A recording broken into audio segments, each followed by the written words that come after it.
What's up, everybody? Welcome back to the podcast. It's your boy Shaun, and today, special guest with me, it's Hades. Hades, say hello. All of us are trying to, do this adult thing, and it's hard, and nobody's gonna get it perfect, and we're all gonna just try our very best. So let's try. As many of you know, I'm also a spin instructor, a group fitness instructor, personal trainer as well. So today I want to take 3 lessons that I've learned from teaching spin and teaching group classes, and I want to apply that in our adult life. If you came for a class before, this will help you because you will understand, and hopefully you will relate. If you've never been to a class, drop me a line. I'll try to hook you up. Come anytime you want. Come and enjoy everything. Teaching is a totally different, or coaching is a totally different ball game. It's not enough that you can ride or you are strong, but you need knowledge, you need charisma, you need a lot of different things as well. And one of the key elements, the first point that we're going to make today is how to handle feedback. How to handle feedback. And I think this is very, very important. There are a lot of studies out there, and there's also, a lot of content out there about how to give feedback as well. Most times people don't really work on those. So sometimes you are going to be in an environment where your managers, your seniors, your mentors, or even people above you, or your friends even, or even your riders, everybody from top to middle to bottom, the 360 degrees of it all, will be giving you feedback. So some of the feedback, sometimes people give feedback and they are very harsh and they are very truthful, which is good, right? I guess. But the thing about coaching, or the thing about receiving feedback and learning how to receive feedback, is understanding the relationship. If there's no relationship between the person giving the feedback and the person receiving the feedback, then whatever they say, you don't know their intention, you don't know their heart, you don't know whether they care for you or whether they have the best interest in mind for you. So let's say they do, and these are your friends, these are your mentors, these are people that you care about, you already have a relationship. The next thing that you want to focus on is the feedback that they give. Sometimes because of their upbringing or because of how they were raised, they might put things very bluntly, right? And sometimes it hurts our egos, and anybody that is on a podium has an ego. Anybody that is teaching a group class has an ego as well, right? So your ego, is good. You need an ego because you rely on your ego to live a larger than life persona on stage, so that you can attract people a little bit. But if you don't know how to leave your ego at the door, if you don't know how to deal with sometimes comments, then you become very defensive, and when you become very defensive, you don't learn at all, right? So the analogy here for receiving feedback is, eat the fish, right? Now eat the fish, but don't eat the bones, right? So things that apply to you, put it into work, try, practice, humble yourself. Things that might not work, at least you give it a try. But if it's not gonna work, it's not gonna work. You don't have to hate on someone just for giving you good feedback.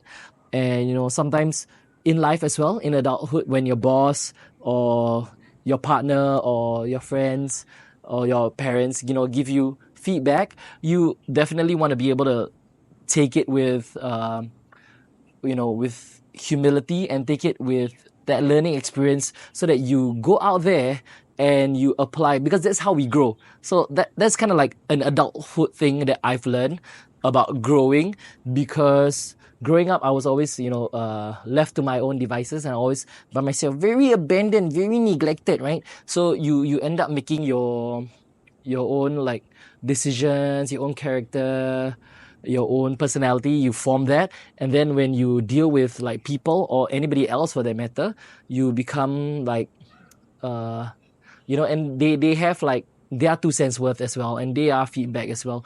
And if you don't learn to receive feedback properly, you will not grow properly. So that's lesson number one that I've learned in like this adulting, how to adult. The next one is it's all about energy. It's all about energy. So when you come into a class for mine, normally I start a class by saying, "Hey, I've got a question for you," and your answer is good. But the louder you shout, then the easier the class is. So, how you guys doing? And everybody will shout, "Good." And why I do that is because what I recognize is that everybody, doesn't matter what you do, where you came from, what kind of day you had. Typically, we're not living large, or we're not living our colorful life the whole day. We come from problems, we come from situations, we've come from meetings, we've come from having stuff on our mind. And chances are when you walk into a studio, or you walk into a spin room, or you walk into a class as well, you have things on your mind. And this is where it helps to kind of people, what I see is people shrink themselves to not be able to live their full life to the best of their abilities for the entire day. And then when they come into a class, it's their one opportunity in a dark room, one opportunity to just be free and be themselves, and just be that whole kaleidoscope of whatever you need to be, and just let loose their energy. And sometimes shouting helps a lot. I mean, sometimes people do their very best and they can muster, yay, but as long as you do your best, it breaks that shell that you come in with, that smallness that you've been carrying around with you, and it sets you free. And that's kind of why spin is so amazing for, why group fitness classes in general are so amazing, right? So because it's not so much for, it is for cardio and it's for health, but it's also for mental health, right? So for emotional health as well. So, just creating that noise, being in an environment where everybody is supporting one another, there's a no judgment zone, people are just, turn to your neighbor, give them a nicer thumbs up. That thumbs up represents not just, you connecting with somebody or you having a touch point with somebody else, but that is just you supporting one another, because we all recognize that we are nothing, but when we come together, we want to, be free and just enjoy ourselves and get our endorphins up and our dopamine levels up a bit. Yeah. So, adulthood is kind of like this as well. Sometimes we fall into a trap. We fall into a trap of shrinking ourselves, and we forget that, there are times where we need to stand up for ourselves. We need to set our boundaries. We need to be big for the things that we love. We need to be big in love. We need to be big in kindness and compassion. And, that's kind of the way I want to live. And that's the kind of way we should live as well. So it's all about energy. That's number two, right? It's all about energy. It's about creating your own energy. And that is about creating your own energy. That's important, because sometimes the energy it's not always going to be there for you. And you need to create your own energy.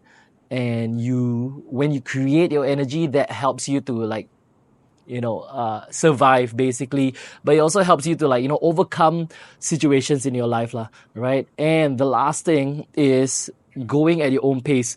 So how a class works, right, is you have your speed rounds, you have your power rounds, you have your endurance rounds, and everybody's kind of doing the same thing, because we're all riding to the beat, and there's that music that helps push us through, right? But it's also that everybody that is in class is at a different space in their life, or in a different place in their life, fitness-wise as well. So not everybody's going to be on the same level.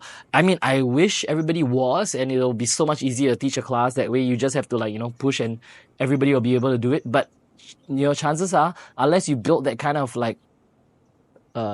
reputation for yourself, your classes are going to be filled with people of various shapes, sizes, energy levels, and also fitness levels, right? So you want to be able to do a class that people can pace themselves to, right? And that's through their resistance, right? So sometimes if the class is too easy for you, just turn up your resistance, and that way you get more out of what you are trying to give.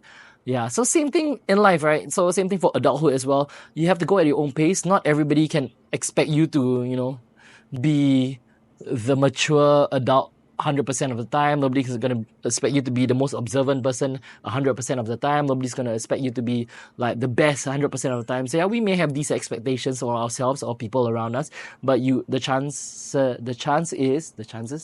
chances are that will never be that, right? So you need to learn to go at your own pace. The important thing is the intention of it all, right? Setting your intention, same like what you do in a class. You set your intention like, I want to work out, I want to have fun.